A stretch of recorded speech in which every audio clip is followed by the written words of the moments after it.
What I thought we would do is just go through a factual chronology of what we now know and what we're able to communicate, and then answer any questions that you might have. Obviously, the Topeka Police Department ran lead on this investigation in conjunction with the District Attorney's Office.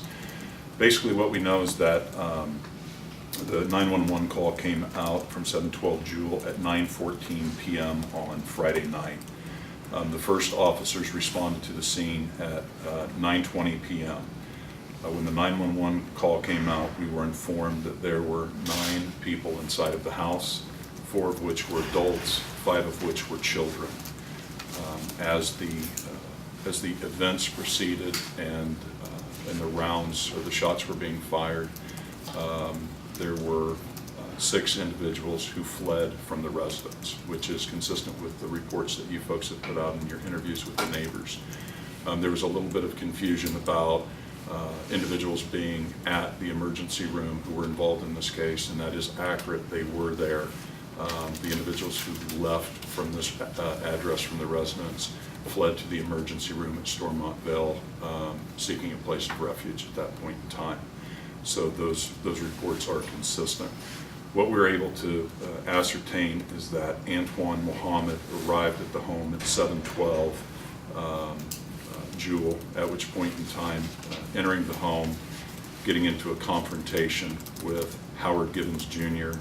and Shauna Solis, at which point in time Mohammed fired multiple shots, ultimately killing Gibbons Jr., and multiple shots ultimately killing Solis, before turning the firearm upon himself and taking his own life. In total, there were 7 shots that were fired. There was a history of 1097s between Solis and Mohammed.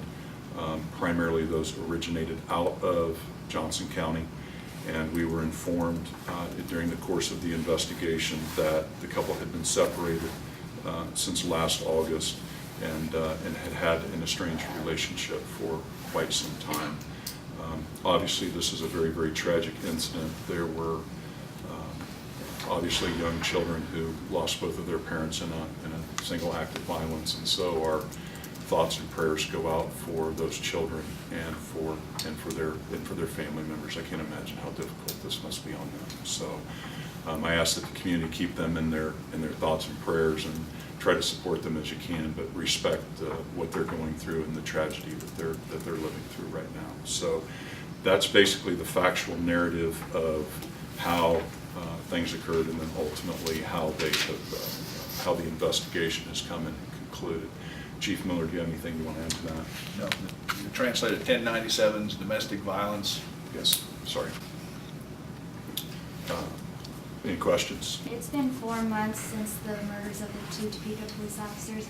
Is there anything we can find out about the 2 women in the car with dyscranias or anything on that? I think you may be a few days too quick in that question. We're bringing that thing to conclusion. The Sheriff's Office conduct the investigation. The KBI reports are being submitted. The coroner's reports are being submitted, and all that will be sent to the District Attorney's Office for him to review. And one of the issues that has to be resolved by the investigative agency and the DA's office is what is the disposition of those 2 females that were at the scene. So we didn't conduct that investigation, and the DA has yet to review that. So when we get that done in a few days, you'll have the answer to those questions.